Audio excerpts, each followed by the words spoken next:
At 6:47 a.m. on a Tuesday morning, an HOA Karen made a $2.3 million mistake that would land her in federal prison for 8 years. And it all started with a pair of bolt cutters in the wrong military vehicle. Clang! The sound of those bolt cutters biting through my security chain echoed through perfect suburban silence like gunshots. That metallic snap was the moment Bethany Kensington Wright went from HOA president to federal felon in 30 seconds.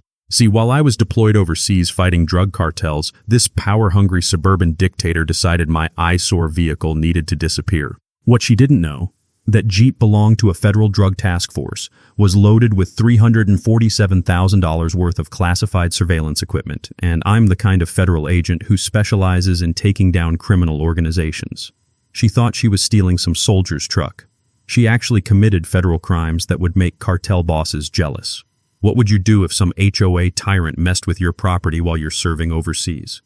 Drop a flag emoji and tell me where you're watching from. Let's see how many patriots are out there. My name's Marcus Tank Rodriguez, and 3 months ago I thought inheriting my grandmother's house would be a blessing.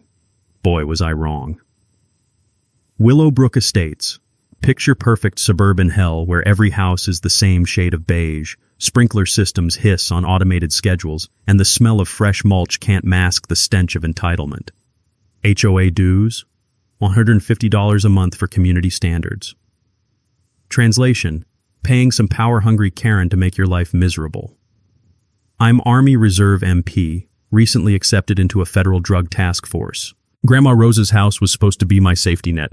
Rent it out during deployment, build equity, honor the woman who raised me after my parents died in a car crash when I was 12. That house still smells like her homemade tortillas and Bengay. Every creaky floorboard holds memories of her teaching me right from wrong. Mijo, she'd say, you stand up to bullies, but you do it the right way. Enter Bethany Kensington Wright. Picture a 52-year-old real estate agent who drives a white Lexus SUV and measures grass height with an actual ruler. 7 years as HOA president has turned her into a suburban dictator. Her husband Carl sits on city council, making her feel untouchable. This woman sends violation notices for Christmas lights in January. 2 weeks into my deployment, the email hits my inbox. Violation notice, unauthorized commercial vehicle storage. My government-issued Jeep Wrangler, clearly marked with federal law enforcement decals, was apparently an eyesore. Bethany's interpretation of HOA covenants? Work vehicles prohibited in residential driveways.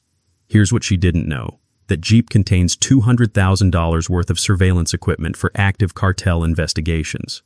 GPS trackers, encrypted radios, covert cameras, federal property that requires department authorization to relocate. The fine? $50 per day, accumulating while I'm dodging bullets overseas.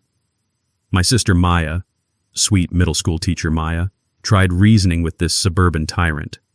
She drove over to explain I was deployed, showed copies of my orders, even offered to cover the Jeep with a tarp.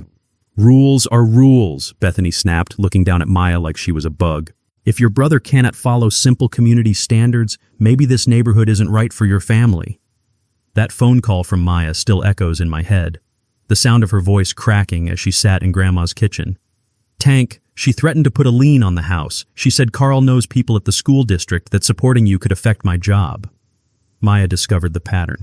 The Johnsons, he's a Marine, got cited for his motorcycle being excessively loud. Sarah Martinez, Navy wife with a deployed husband, was fined for garden gnomes being unprofessional. Every military family in Willowbrook was getting targeted. But here's the kicker. Bethany's violations were made up. I had Maya check the actual HOA bylaws, buried in my grandmother's papers, signed when she bought the house in 1987. Government vehicles were specifically exempted. Emergency services, military, law enforcement, all protected. Bethany was literally fabricating rules, counting on residents being too intimidated or ignorant to check. The community lived in fear. Neighbors whispered over fences but wouldn't speak publicly. Bethany had created a climate where questioning her authority meant becoming her next target. Carl's political connections made opposition seem futile. That's when I realized what I was really dealing with. This wasn't about parking or property values. This was organized harassment of military families by a corrupt HOA board with political protection. The texture of sand between my teeth during that phone call with Maya. The smell of diesel and fear sweat mixing in 120-degree heat. The sound of my grandmother's voice in my memory. Stand up to bullies, but do it the right way. While I was serving overseas keeping drugs off American streets, some suburban princess thought she could steal my family's legacy through fabricated fines and intimidation tactics. Bethany Kensington Wright had just declared war on the wrong federal agent. She thought she was facing some helpless military family. What she didn't realize was that I specialize in dismantling criminal organizations, and her little HOA racket was about to become my next takedown. Bethany's next move came 48 hours later, and it was pure suburban warfare. A registered letter hit Maya's mailbox demanding immediate vehicle removal or emergency towing within 24 hours. Not 48 hours. 24. This woman was trying to steal federal property while I was deployed overseas. The letter, carbon copied to Carl's city council office and the local police, cited immediate health and safety violations and emergency neighborhood degradation. Complete fiction, but wrapped in official letterhead with legal-sounding language designed to intimidate. Maya called me from Grandma's kitchen, and I could hear the panic in her voice mixing with the familiar creak of those old floorboards. "Tank, there's a tow truck circling the block. The driver keeps looking at your Jeep like he's sizing it up." The smell of Grandma's vanilla candles couldn't mask the scent of fear in Maya's voice. This was psychological warfare, suburban style. That's when I unleashed my first counterpunch. I contacted JAG, Judge Advocate General, military lawyers who specialize in eating constitutional violations for breakfast. Staff Sergeant Patricia Williams took one look at my case file and her expression went from professional interest to righteous fury. "Rodriguez, this woman just threatened to steal federal law enforcement property. That's not an HOA violation. That's a federal felony." Here's something most people don't know. The Service Members Civil Relief Act doesn't just protect military personnel from contract disputes. It specifically prohibits harassment of deployed service members' property. But more importantly, my Jeep isn't just my vehicle. It's federal law enforcement equipment owned by the United States government. Williams immediately filed a formal complaint with Base Command, triggering something beautiful, a federal military liaison review. Suddenly, Bethany's little power trip was on the radar of people with actual authority. But here's where I discovered the real mini twist. And it made everything personal. Maya started digging through Grandma's old HOA documents, and buried in a stack of meeting minutes from 2019, she found a smoking gun. A letter from Bethany to the City Planning Commission, recommending against military housing assistance programs in Willowbrook because transient military populations don't maintain long-term community investment standards. Translation: she'd been trying to keep military families out of our neighborhood for years. The texture of aged paper crumbling between Maya's fingers as she photographed evidence. The sound of her sharp intake of breath when she realized the scope of Bethany's discrimination. "Tank, she's been systematically targeting every military family that moves here. The Hendersons got violations for their son's bike being improperly stored. The Washingtons were cited for excessive noise when their baby cried at night." This wasn't random HOA tyranny. This was organized discrimination with political backing. See, Carl had a development deal pending. Luxury condos requiring HOA approval for zoning variances, military families with their unsightly work vehicles and unpredictable deployment schedules hurt the exclusive community marketing angle. Maya's teacher instincts kicked into overdrive. She started reaching out to other targeted families, building a network of documentation. Every fabricated violation, every threatening letter, every intimidation tactic, she was accidentally building a federal discrimination case. But Bethany escalated again, and this time she crossed a line that would haunt her. The sound of expensive heels clicking on concrete echoed through Maya's phone as Bethany conducted her own property inspection of Grandma's house. She was documenting every detail, photographing my Jeep from multiple angles, measuring distances with a tape measure. "Your brother's military service doesn't excuse community non-compliance," she told Maya, with that condescending tone that makes you want to introduce entitlement to reality. "Perhaps your family should consider whether this neighborhood is appropriate for your lifestyle." Code words for, "we don't want your kind here." My counterpunch was swift and devastating. I remotely activated the GPS tracking and security systems in my Jeep, standard equipment for task force operations. The data was beautiful. Bethany had been trespassing on my property 17 times in 3 days, photographing federal law enforcement equipment without authorization.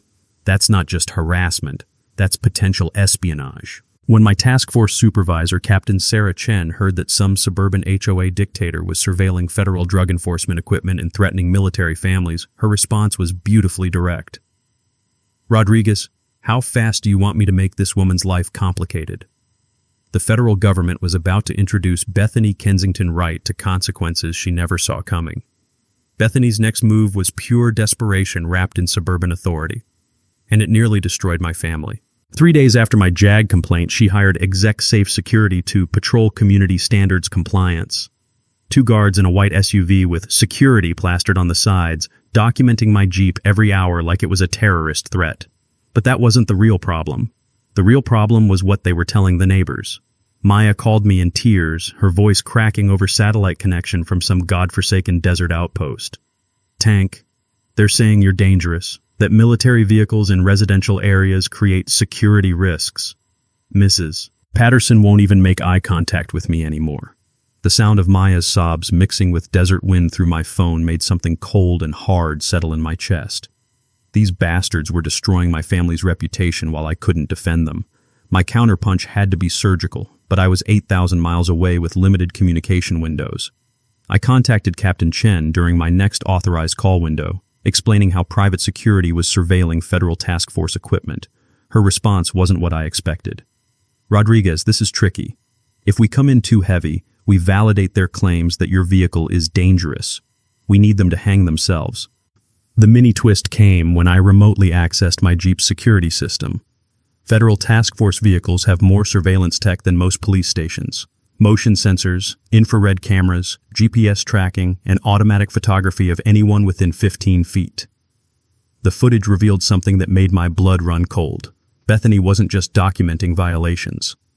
At 1:43 a.m., security footage showed her using a flashlight to examine my Jeep's interior through the windows, photographing dashboard equipment, even attempting to open the doors. She was trying to access classified federal surveillance equipment. But here's what really scared me. She wasn't working alone. The footage showed her pointing out specific features to the security guards who were taking detailed photographs of federal communications equipment. The community dynamics were crumbling, and Maya was paying the price.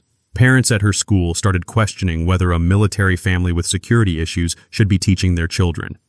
Her principal called her in for a conversation about community concerns. The smell of chalk dust and fear filled Maya's voice during our next call. "Tank, they're destroying my career." Bethany told the PTA that military families bring instability and security risks to neighborhoods. "She's using my job against me." That's when I realized this wasn't just about my property anymore. They were systematically destroying my family's life, and I was helpless to stop it from overseas. The texture of helplessness tastes like sand and rage, sitting in a communication bunker, surrounded by the machinery of war, while some suburban terrorists dismantled my sister's life back home. Bethany's security guards escalated by approaching Maya directly. The lead guard, some failed cop with a power complex, cornered her while she was getting groceries. "Ma'am, we need to discuss your brother's military activities," he said, blocking her path to her car. "That vehicle contains equipment that could pose risks to community safety. We need to know what kind of operations he might be running from that house." Maya, bless her teacher instincts, started recording on her phone. "Are you suggesting my brother, who's serving overseas protecting our country, is some kind of threat to American families?" she asked, voice steady despite the tremor I could hear. The guard stepped closer, invasion of personal space designed to intimidate. "Military personnel sometimes bring home problems. PTSD, weapons, surveillance equipment. We're just ensuring community safety." They were painting me as a dangerous, potentially unstable veteran. Classic military discrimination wrapped in community safety language. But Maya's recording captured something beautiful. The guard admitting they were investigating surveillance equipment in my vehicle. That statement just became evidence in a federal espionage case. My counterpunch came through channels Bethany never saw coming. Captain Chen contacted Exec Safe Security's Federal Licensing Bureau, informing them their guards were conducting unauthorized surveillance of classified government equipment. The guards vanished overnight, but their security company now faced federal investigation for espionage activities. Bethany's response to losing her muscle was pure panic. She filed emergency complaints with every agency she could think of: police, fire department, code enforcement, even animal control. But she'd just created a paper trail documenting her obsession with federal property. The war was escalating, and I was still stuck overseas while my family took casualties. But Bethany had no idea she'd just triggered protocols that would bring the full weight of federal law enforcement down on her suburban kingdom. Bethany's desperation reached critical mass at 6:47 a.m. on a Tuesday morning, and Maya's security camera caught every federal crime in high definition. The sound I'll never forget. Clang, clang, clang. Bolt cutters biting through my security chain, each metallic snap echoing through suburban morning silence like gunshots. Maya's phone buzzing me awake in a deployment tent 8,000 miles away, her voice pure panic. "Tank, she's cutting your locks. She's got bolt cutters and a tow truck, and she's stealing your Jeep right now." Through Maya's phone camera, I watched Bethany Kensington Wright commit multiple federal felonies in real time. Hair disheveled, still in her bathrobe, she'd hired Discount Dave's towing with cash. No paperwork, no questions. And was frantically directing them to load federal law enforcement property onto their flatbed. The tow truck driver took one look at the federal task force decals and started backing away like the vehicle was radioactive. "Lady, this is government property with federal markings. I ain't touching this for any amount of money." "It's abandoned property," Bethany screamed, her voice cracking with hysteria, spittle flying in the morning air. "I'm HOA president with legal authority to remove community violations." That statement, captured on 3 different security cameras, just became Exhibit A in a federal theft case. My counterpunch was swift and devastating. I immediately contacted Captain Chen through emergency channels, triggering protocols for theft of federal law enforcement equipment. Within minutes, federal marshals were dispatched with lights and sirens to my grandmother's address. But here's the beautiful mini twist. My Jeep's hidden GPS tracker and remote security systems were documenting everything automatically. Federal task force vehicles have kill switches, tracking devices, and cameras that activate when unauthorized movement is detected. The moment Bethany cut my lock, she triggered a federal alert system that pinged Homeland Security databases across 3 states. Maya kept recording when Bethany made her fatal mistake. After the tow truck driver fled, leaving tire marks on the asphalt in his haste to escape, she changed the locks on the community gate, effectively imprisoning my federal vehicle and blocking law enforcement access. "If he wants his precious military truck back, he can follow proper HOA procedures," she shrieked at Maya, waving the new keys like some demented suburban warlord. "Military service doesn't make him above community standards." The texture of helpless rage coursed through my veins as I watched this entitled suburbanite steal federal property while my sister stood recording her meltdown. The smell of diesel fuel and fear sweat seemed to transmit through the phone connection. Knowledge nugget. Federal task force vehicles contain automatic tracking and alert systems that activate during unauthorized tampering. Cutting locks or attempting to move these vehicles triggers Homeland Security protocols, GPS tracking, and federal response teams. This isn't local crime. It's theft of classified government equipment with terrorism enhancement potential. Takeaway. Stealing federal law enforcement vehicles triggers automatic national security alerts and federal task force response. It's not theft, it's potential terrorism. The community uprising began when Mrs. Patterson witnessed Bethany's public breakdown from her front window. This sweet elderly woman who'd survived the Great Depression and buried 2 military sons wasn't about to watch some HOA Karen terrorize a deployed soldier's family. She called every neighbor, every veteran in Willowbrook, every decent person who'd been silently suffering under Bethany's reign of suburban terror. By 10 a.m., my grandmother's house was surrounded by protective neighbors forming a human shield around federal property. "This stops right here, right now," declared Tom Henderson, 72-year-old Vietnam vet whose own son had done 3 tours in Afghanistan. "You want that boy's vehicle, you go through 30 American veterans first." Maya's voice was stronger when she called me back, supported by a wall of community solidarity that made my throat tight with gratitude. "Tank, you should see this. The whole neighborhood is here. Mr. Henderson brought his American flag. Mrs. Chen is making coffee for everyone. They're not leaving." But Bethany's response to community resistance was pure suburban fascism cranked to 11. She filed emergency complaints with every government agency in the phone book. Police, claiming veterans were forming armed militias. Fire department, alleging explosive hazards from military equipment. Code enforcement, fabricating violations about unauthorized assemblies. Even animal control, claiming emotional support dogs were attack animals. Each false report was another federal crime. Filing false statements about military personnel and federal property carries serious penalties under multiple statutes. The breaking point came when federal marshals arrived at Willowbrook Estates and discovered Bethany had changed the community gate locks, preventing federal agents from accessing their own stolen property. That's obstruction of federal justice. Marshal Jennifer Torres, a no-nonsense federal agent who'd arrested cartel bosses and domestic terrorists, took one look at the locked gate, and her expression shifted from professional courtesy to predatory focus. "Ma'am, you've obstructed federal agents investigating theft of government property. Open this gate immediately or face additional federal charges." Bethany's response sealed her fate forever. "I don't recognize federal authority over private HOA property. You people have no jurisdiction in my community." She'd just declared war on the United States government while standing in her bathrobe. Game over. I landed stateside 72 hours later, still tasting desert sand and adrenaline, to find Maya sitting in Grandma's kitchen surrounded by enough evidence to topple a small government. But it was the smell that hit me first. Not Grandma's vanilla candles or fresh tortillas. It was the scent of desperation and fear that had soaked into these walls while I was gone. "Tank, you need to see this before the feds get here," Maya said, her hands trembling as she spread documents across Grandma's dining table. "I found something that changes everything." The manila folders contained 5 years of HOA financial records, meeting minutes, and correspondence that Maya had somehow acquired through what she called her teacher network. But buried in the stack was a document that made my blood run cold.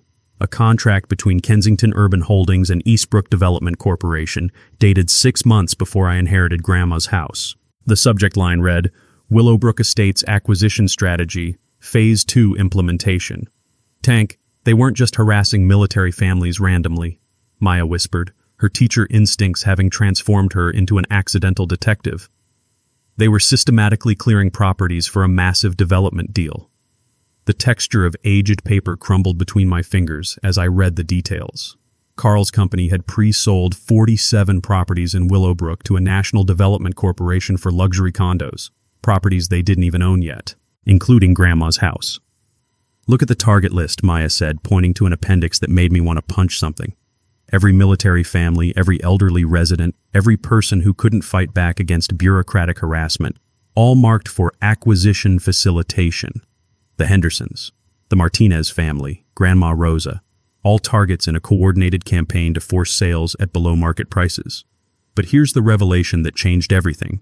Bethany had been forging HOA violations. Maya showed me the original 1987 HOA bylaws, the real ones, not Bethany's fabricated versions. Military vehicles weren't just allowed, they were specifically protected under federal compliance requirements. "Tank, she created fake rules and counted on people being too scared or ignorant to check," Maya said, her voice gaining strength. "But there's more." The HOA financial records revealed systematic embezzlement.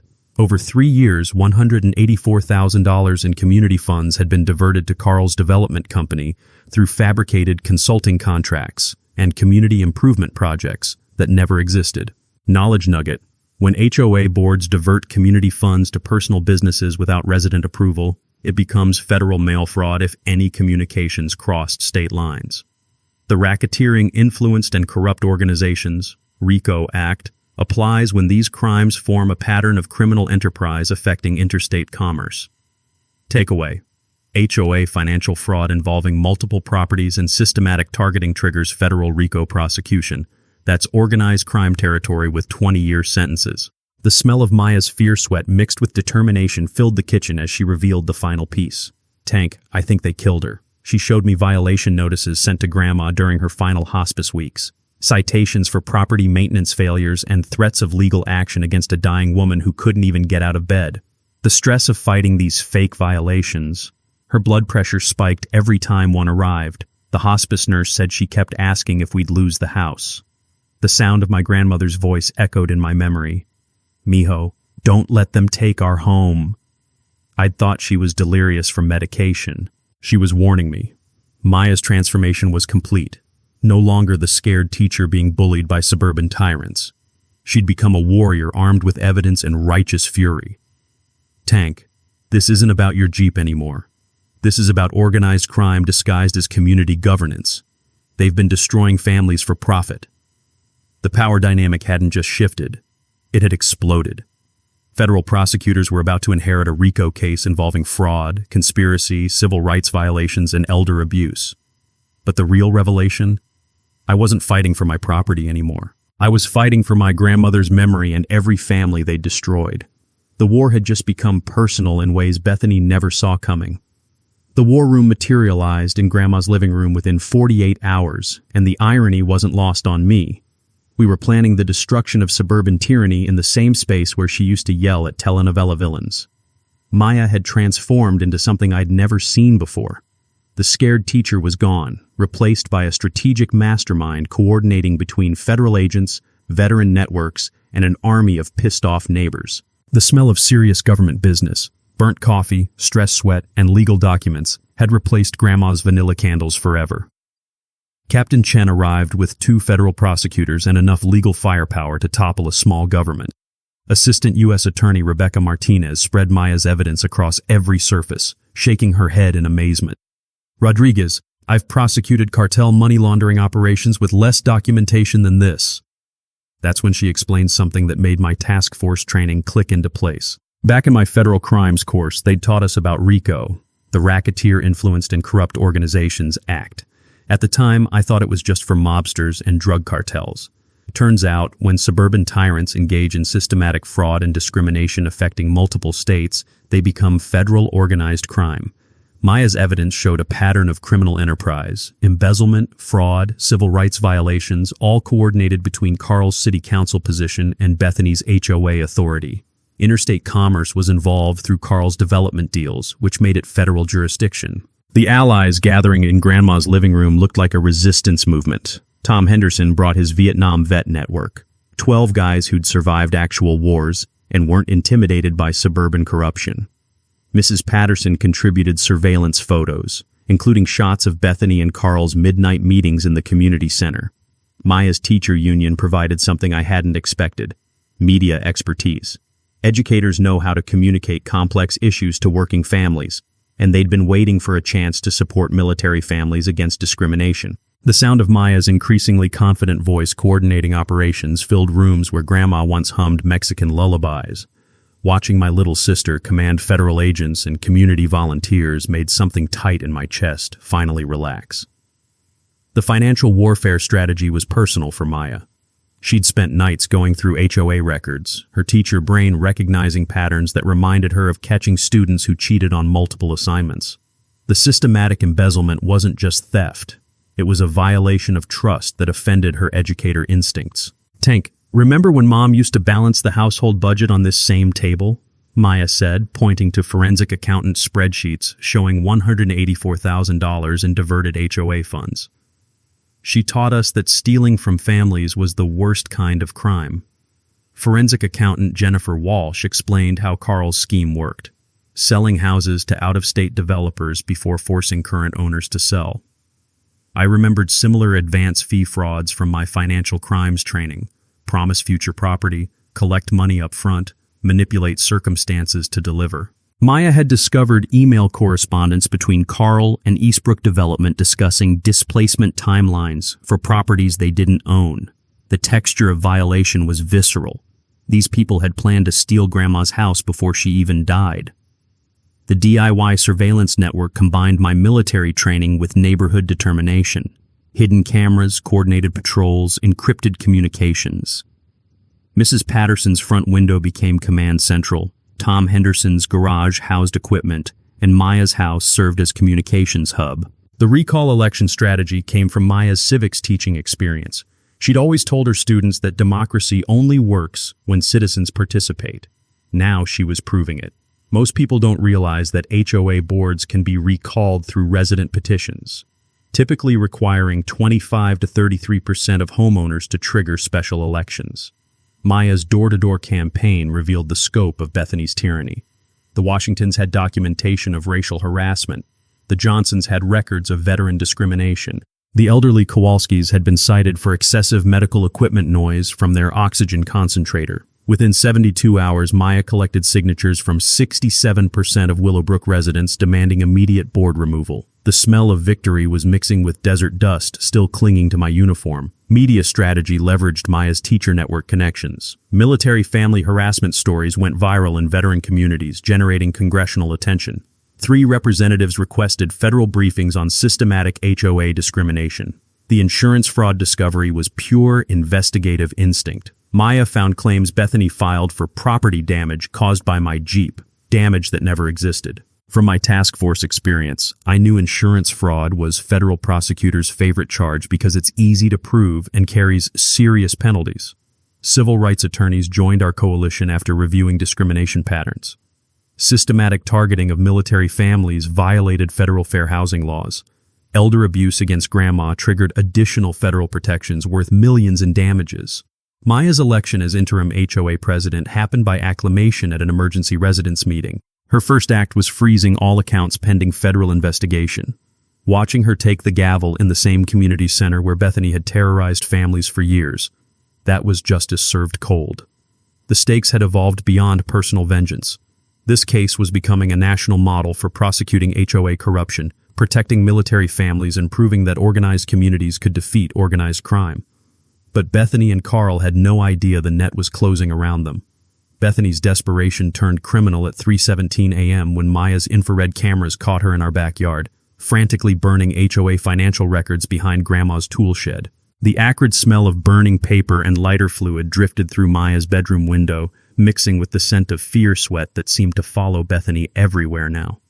She was hunched over a metal trash can like some suburban witch, feeding documents to flames with shaking hands. "Tank, she's destroying evidence in our yard," Maya whispered into her phone, watching through her bedroom window as Bethany fumbled with matches in the darkness. "She's actually burning financial records while under federal investigation." My silent preparation had been building for weeks. Federal surveillance teams were documenting every desperate move, every crime committed in panic. But watching this entitled suburban princess destroy evidence of her own corruption, that was pure poetry. But Bethany's sabotage escalated beyond property damage into personal warfare that made my task force instincts kick into overdrive. Maya discovered her car vandalized the next morning. All 4 tires slashed, military scum spray-painted across the windshield in dripping red letters. The sound of broken glass crunching under Maya's feet as she circled the damage made something cold and calculating settle in my chest.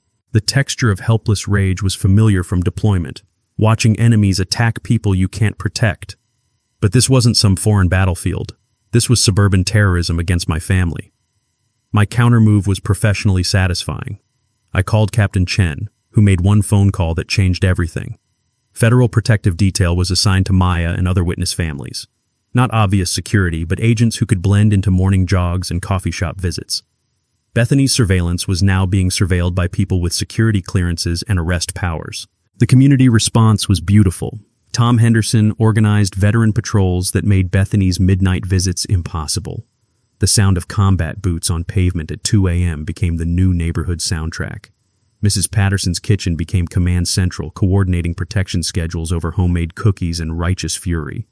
But Carl's desperation revealed corruption deeper than we'd imagined. Maya discovered city council recordings where Carl had pressured the police chief to ignore military family complaints.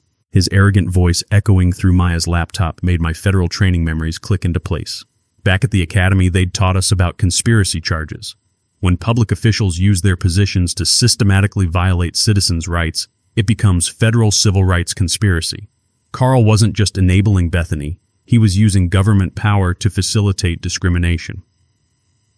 "These military people bring instability," Carl's recorded voice dripped with entitlement. "Their vehicles, their schedules, their problems affect property values and community character." That recording just became Exhibit A in a federal conspiracy case. Bethany's bribery attempt was captured on federal wire surveillance. She approached Maya outside the grocery store, envelope bulging with cash, her designer perfume unable to mask the stench of desperation. "This is $50,000 for your family," Bethany said, hands trembling as she pushed the envelope toward Maya. "Military families deserve better neighborhoods anyway. Take this money, find somewhere more suitable for your lifestyle." Maya, bless her teacher instincts, kept recording on her phone while federal agents monitored from unmarked vehicles. From my federal crimes training, I knew attempted witness bribery carries 5-year mandatory minimums. But Bethany wasn't done committing federal felonies. She actually tried bribing federal agents. Through some private investigator she'd hired with embezzled HOA funds, Bethany attempted to offer federal agents money to make this military situation disappear. The texture of pure stupidity was almost refreshing. She thought federal agents were as corrupt as her suburban kingdom.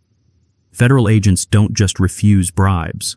They document them, record them, and add them to case files that ensure decades in federal prison. Carl's political allies started fleeing like rats from a sinking ship. The mayor publicly distanced himself. City council members demanded Carl's resignation. His development company's stock price collapsed when corruption allegations hit state media. The smell of expensive cologne couldn't mask Carl's panic during emergency city council meetings. He tried using city resources to discredit federal investigations, claiming outside military agitators were targeting successful local businesses.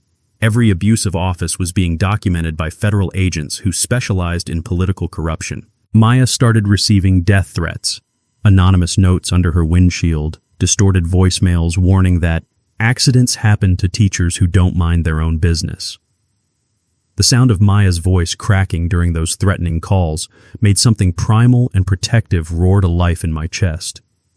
But my response was calculated federal precision.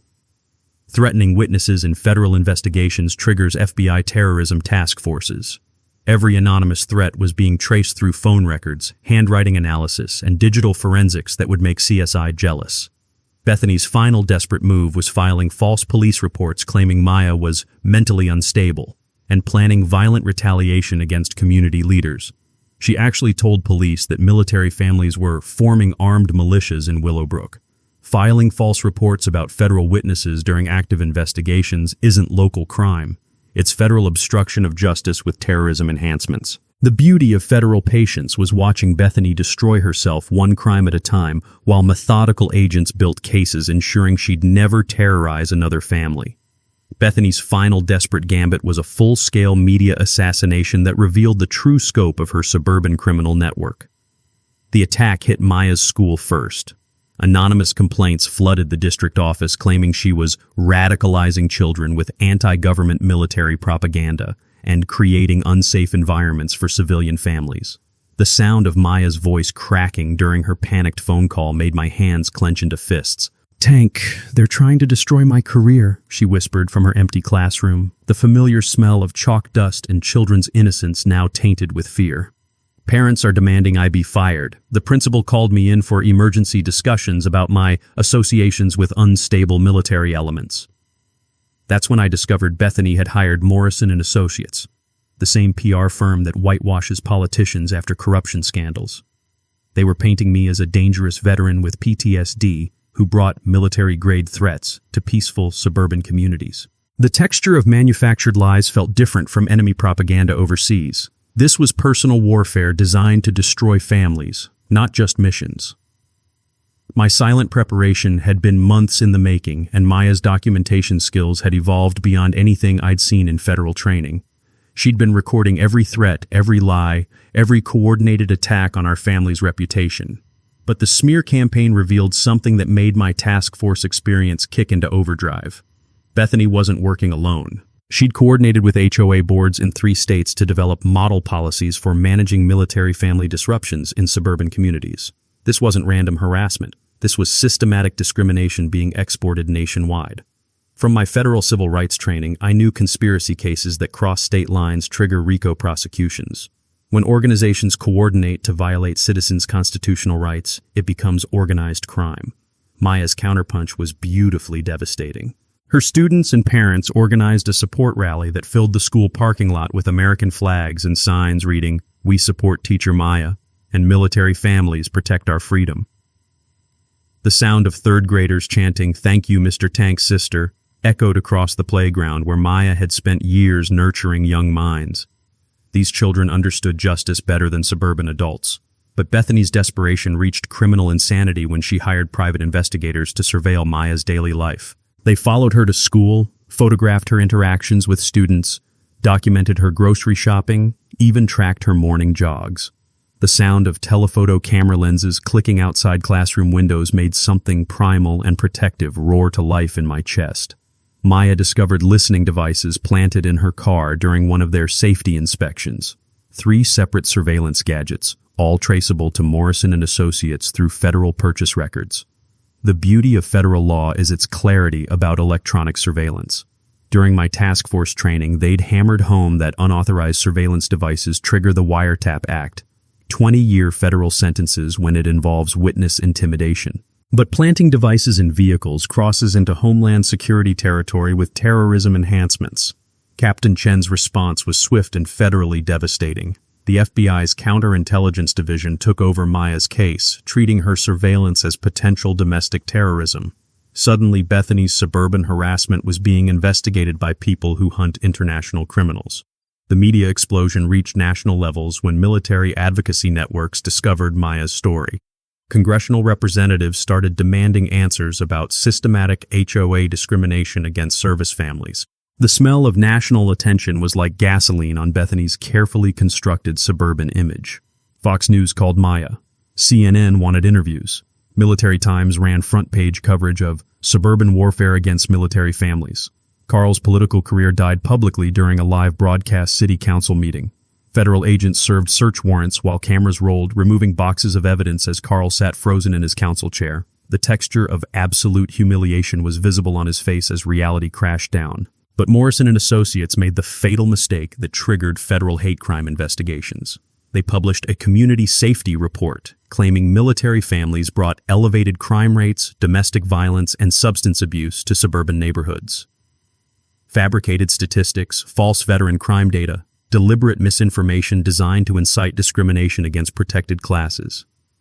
Maya was reading the report when I saw her teacher instincts transform into righteous fury. Tank, they just attacked every military family in America with lies designed to make communities reject veterans. Publishing false information to incite discrimination against military families violates federal hate crime statutes. When it's coordinated for profit across multiple states, it becomes racketeering with civil rights conspiracy enhancements. The federal investigation exploded across 17 states as other military families came forward with similar harassment stories. Maya's documentation methods became the model for federal prosecutors building RICO cases against corrupt HOA networks. Maya started receiving support emails from military spouses nationwide, sharing stories of fabricated violations, coordinated harassment, and systematic attempts to drive service families from suburban communities. The sound of Maya's increasingly confident voice coordinating with federal attorneys filled rooms where Grandma once told us stories about standing up to bullies. My little sister had evolved from victim to national advocate for military family rights. They thought they were fighting one teacher and one soldier, Maya said, surrounded by federal case files documenting nationwide discrimination patterns. They were actually declaring war on every American family that serves this country. The public reckoning was about to arrive, and it would be federally spectacular. The Willowbrook Estates Community Center had never seen anything like this, packed beyond fire code limits with federal agents lining the walls, news cameras from 6 stations, and military families from across 3 states who'd driven hours to witness suburban justice. The smell of righteous fury mixed with stale coffee and the electric tension of federal law enforcement about to demonstrate why you don't steal government property. Congressional representatives sat in the front row, taking notes for upcoming hearings on military family discrimination. Bethany arrived fashionably late in her white Lexus, pulling up to a gauntlet of protesters holding signs reading "Military Families Matter" and "Prosecute HOA Terrorists." The sound of her designer heels clicking across asphalt was drowned out by veterans chanting, "Thank you for your service," directed at Maya, not her. She entered like a deposed dictator making a final stand, Carl shuffling behind with the broken posture of a man facing federal prison. The texture of pure panic radiated from both of them as they confronted a room full of families they'd systematically terrorized. Maya took the podium first, no longer the frightened teacher being bullied by suburban tyrants. She'd evolved into something powerful, a national advocate whose voice now carried the authority of federal backing and congressional attention. For 5 years, these people used their positions to wage war against military families. Maya began, her words echoing through speakers broadcasting live across social media platforms. They fabricated rules, embezzled funds, and coordinated discrimination campaigns that violated every principle this country stands for. Thunder rolled through the community center as the crowd erupted in applause that shook the windows. Federal prosecutor Rebecca Martinez stepped forward with evidence boxes representing months of investigation into what she called organized suburban crime. Her voice carried the weight of federal authority that makes criminals realize their amateur hour is over. The United States government has compiled overwhelming evidence of criminal conspiracy involving federal property theft, civil rights violations, witness intimidation, embezzlement, and obstruction of justice, she announced, each charge hitting like a judicial sledgehammer.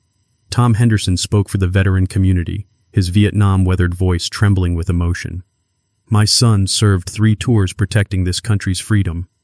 These people thought they could spit on that sacrifice for their personal profit. Today, they learned they were wrong. But the mic drop moment belonged to me. I approached the podium feeling Grandma's presence, her voice echoing in my memory. Stand up to bullies, mijo, but do it the right way. This was the right way. Bethany Kensington Wright thought she was cutting locks on some soldier's personal vehicle, I said, my voice cutting through absolute silence. What she actually did was interfere with an active federal drug operation, compromise classified surveillance equipment, and steal property belonging to the United States government. The collective gasp that filled the room sounded like air being sucked from the building. That Jeep contained surveillance equipment worth $347,000 and evidence from ongoing cartel investigations spanning 4 states. When she cut those locks at dawn, she didn't just commit theft. She compromised national security operations that keep drugs off American streets and protect American families. Bethany's face went the color of old concrete as the true scope of her federal stupidity became clear. She'd graduated from suburban bully to someone who'd interfered with national security. But her real crime wasn't stealing my vehicle, I continued, feeling years of rage transforming into something cold and judicial. Her real crime was waging systematic warfare against military families, using government corruption to steal from the community that trusted her, and believing that suburban entitlement trumped federal law. The crowd exploded into standing ovation, shouts of "Lock her up!" mixing with "Justice for our heroes" as federal agents stepped closer to their targets. Federal Marshal Jennifer Torres moved with practiced precision that spoke of years arresting people who thought they were above the law. She approached Bethany's seat with handcuffs and the kind of federal authority that can't be bargained with or bribed. Bethany Kensington Wright, you're under arrest for theft of federal law enforcement property, conspiracy to violate civil rights, embezzlement of community funds, witness intimidation, and obstruction of federal justice. The sound of handcuffs clicking shut echoed through speakers as cameras captured the moment suburban tyranny met federal consequences. Bethany's expression shifted from defiance to the dawning realization that her suburban kingdom couldn't protect her from federal prison. Carl tried fleeing through the back exit like the coward he'd always been, but ran straight into federal agents who'd anticipated exactly that move. His arrest was less dramatic but equally satisfying, watching corruption meet accountability in real time. The federal protection of military and law enforcement equipment had become brutally educational. These aren't just vehicles, they're classified government assets protected by laws carrying mandatory minimum sentences. When suburban terrorists interfere with federal operations, they discover that local corruption meets federal consequences with mathematical precision.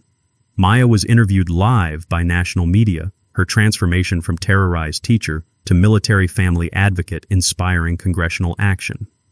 This proves that organized harassment of military families is federal crime, she told cameras broadcasting to millions. No HOA board, no matter how corrupt, is above the United States Constitution. The taste of victory was sweeter than every memory of Grandma's kitchen, mixed with the satisfaction of watching bullies discover that federal law doesn't negotiate. 18 months later, I stood in Grandma's kitchen reading the final sentencing report, and I could almost hear her voice saying, "Justice served the right way, mijo." Bethany received 8 years in federal prison with no parole, plus $647,000 in restitution to affected families. The federal judge's words became legendary in legal circles. Your systematic harassment of military families represents domestic terrorism disguised as community governance. This court will not tolerate suburban tyranny. Carl got 6 years and lifetime prohibition from public office. His development empire collapsed completely, with $3.2 million in community settlements ensuring that every family they'd harassed received compensation for years of suffering. But the real victory was watching our neighborhood transform from a place of fear into a community that protects its own. Maya revolutionized HOA governance as the democratically elected president, implementing bylaws that became the national model for military family protection. The smell of fresh hope replaced the stale air of corruption as she unveiled the Willowbrook Military Family Bill of Rights, federal protections written into community law. The Veteran Memorial Park sits where Bethany's house once stood, seized through federal asset forfeiture and transformed by community vote. Children now play on swings where suburban tyranny once lived, their laughter echoing across grass that grows freely without ruler measurements. The Rodriguez Foundation for Military Family Rights became Maya's calling. She left teaching to help families nationwide fight HOA discrimination, using our case as the blueprint for federal civil rights prosecution. Her documentation methods are now taught at FBI training academies. Grandma's house evolved into mission control for military family advocacy. The kitchen where she taught us about standing up to bullies now hosts strategy sessions with congressional staffers, constitutional lawyers, and families fighting their own suburban wars. The practical impact exceeded every hope. Congressional legislation now requires HOA financial transparency and protects military families from systematic harassment. The Tank Rodriguez Act provides federal oversight of community governance, with criminal penalties for discrimination against service members. Knowledge that most people never learn became our gift to American families. Military personnel have constitutional protections that override local ordinances. HOA boards can be recalled through resident petitions requiring only 25% of homeowners. Federal law treats systematic discrimination as organized crime punishable by decades in prison. Takeaway: military families have federal rights that no HOA can override, and communities have power to remove corrupt boards when they organize together. The National HOA Corruption Database documented over 400 similar cases since our story went viral, triggering federal investigations that protected thousands of military families from suburban terrorism. Property values in Willowbrook increased 31% after corruption elimination, proving that justice is profitable and ethical governance attracts quality residents.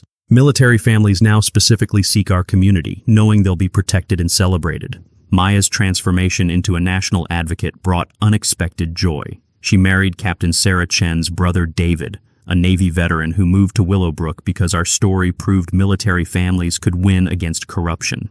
Their wedding reception filled the community center where we'd watched federal justice delivered live. I found my own happiness with Elena Martinez, the federal prosecutor who'd helped build our case. She transferred to local operations, and we bought the house next to Grandma's.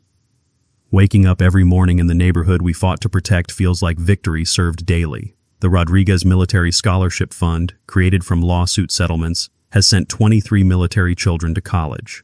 Each graduation ceremony reminds us that one family's courage can transform entire communities and create opportunities for the next generation.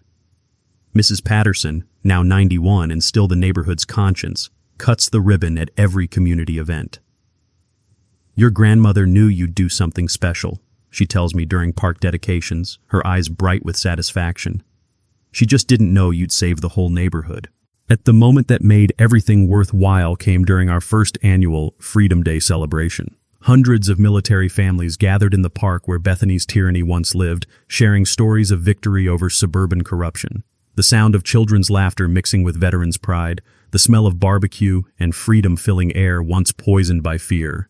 The texture of Maya's hand in mine as we watched families gather safely in the community Grandma loved. But my favorite moment happens every morning when I see Old Glory flying over houses where military families live without fear of harassment. This is what victory tastes like. Justice served, community healed, and the knowledge that bullies can be defeated when good people organize and fight back. Share your HOA nightmare story in the comments. The Rodriguez Foundation provides free legal assistance to military families fighting suburban discrimination. Subscribe for more stories about defeating corruption through community courage, and hit that notification bell if you believe every veteran deserves a safe home. From all of us here at HOA Stories, thanks so much for watching today's HOA Karen Meltdown. If you enjoyed seeing neighbors stand their ground and karma catch up, smash that like button, leave a comment with your thoughts, and subscribe so you won't miss the next HOA drama we bring you.